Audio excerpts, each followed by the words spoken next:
Amis Gardois, bonjour. On se retrouve aujourd'hui au Martinet, petite commune d'un peu plus de 700 habitants située au nord d'Alès. On est avec Michel Mercier, le maire, élu depuis 2008.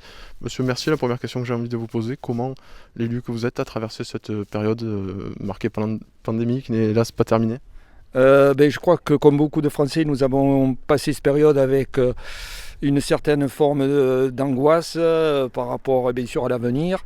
Nous avons la chance, comme beaucoup de villages, d'être dans la nature, d'avoir un tissu ouvert qui permet d'avoir des espaces relativement moins confinés que dans les grandes villes.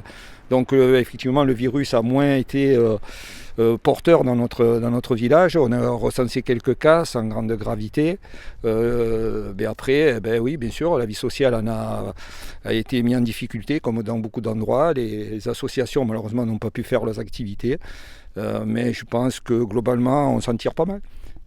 Bon, on le disait, la commune du Martinet elle a une particularité de taille, c'est que depuis sa création en 1921, elle est communiste et 100 ans après, elle l'est restée. Même si c'est difficile, comment l'expliquez-vous?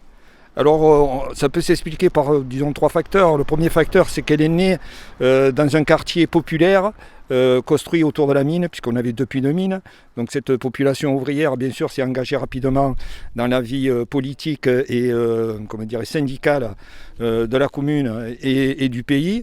Donc, ce qui a fait qu'en 1921, elle s'est présentée avec un maire ouvrier mineur aux élections et qu'elle était donc sur la première liste PCF de France. Ça se présentait à une campagne électorale.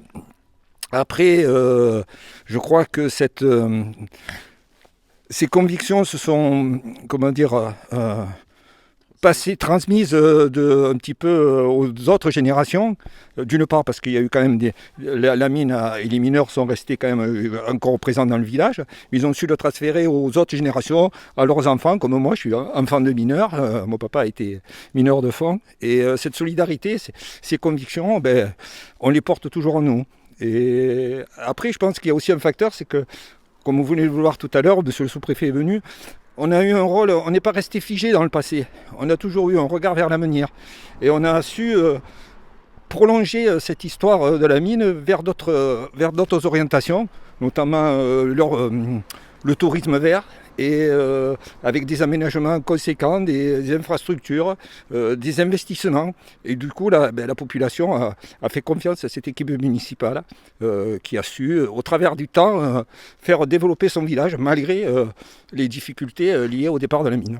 D'accord, oui, vous le disiez, le Martigny, une ancienne cité minière qui a compté jusqu'à, je crois, plus de 2500 habitants, Ouais, qui en compte aujourd'hui 745. Mais comment recréer un élan démographique, une attractivité au Martinet? Je crois que ça passe par effectivement une revalorisation de l'image du village. On est quand même qu'à un quart d'heure, 20 minutes d'Alès, par des moyens de communication, par des moyens de transport, de trouver ici encore des infrastructures qui permettent de vivre dans le village.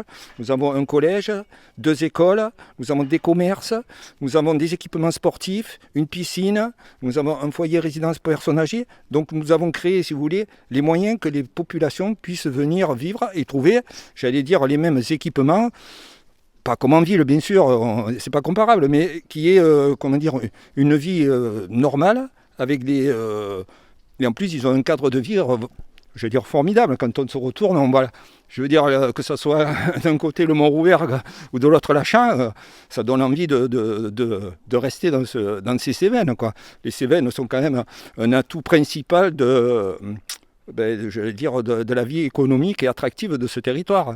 D'ailleurs, aujourd'hui, les agglomérations en fait un de ces facteurs de publicité. Et nous, on est au cœur de ces Cévennes. Donc je crois qu'on a un avenir et on le construit à partir de ces éléments-là.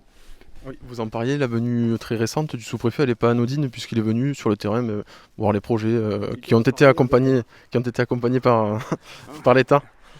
Oui, on a invité M. Rampeau, le sous-préfet, de venir visiter nos communes, d'une part pour y montrer toutes les réalisations qui ont été faites, sur lesquelles l'État est venu nous aider, comme le département, comme la région. Il montrait donc l'argent public est bien investi au Martinet, et il s'en est rendu compte, que nos finances sont saines, que nous avons une gestion à la fois rigoureuse et tout à fait dynamique pour construire des projets d'avenir. Et on y a présenté donc les 2 projets que nous allons développer dans ce futur mandat, qui est d'une part la création d'un cœur de village, qui est de recentrer au sein de notre commune un espace public fort sur lequel va graviter les équipements principaux qui sont la mairie, la salle des fêtes, les écoles, etc. afin de trouver un point d'orgue un petit peu qui va servir aux différentes manifestations, à des marchés, mais aussi un point de repère au sein du village. Et le deuxième, c'est donc la réhabilitation de notre salle des fêtes, qui est aussi un élément moteur par rapport à la vie associative du village, mais aussi pour les habitants. Et le sous-préfet a trouvé ces projets très intéressants et, disons, nous a fait comprendre qu'il allait poursuivre son aide dans les années à venir. Et ça, je trouve que c'est très intéressant pour la population et puis surtout pour nos finances communales. Une dernière petite question, on le disait, un événement important cette année pour les 100 ans de la commune qui sera fêté dignement, je crois savoir, à la fin du mois d'août avec 3 jours de fête exceptionnels. Est-ce qu'on peut avoir les grandes lignes de cette programmation ? Donc effectivement, cette année du centenaire avait pour nous vraiment un point d'orgue dans l'histoire de notre commune. Nous allons le fêter avec beaucoup de détermination, de joie. Surtout que si on sort du Covid, ça va être une fête remarquable pour toute la population, mais aussi pour la population avoisinante. Ces 100 ans seront marqués par un aspect à la fois historique, puisque nous allons faire projeter un film, des expositions sur la vie de la commune pendant 100 ans. Un aspect festif, puisque nous avons une programmation avec notamment des feux d'artifice, des événements pyrotechniques le vendredi. Et un point aussi fort politique, puisque nous avons la venue de Fabien Roussel, notre secrétaire national, qui viendra le samedi inaugurer un petit peu le village des 100 ans de la commune du Martinet. Monsieur Mercier, je vous remercie d'avoir joué le jeu. Cet exercice, je vous l'accorde pas évident, et le port du masque. Merci beaucoup et à bientôt. Merci pour vous et au plaisir de vous revoir dans notre village.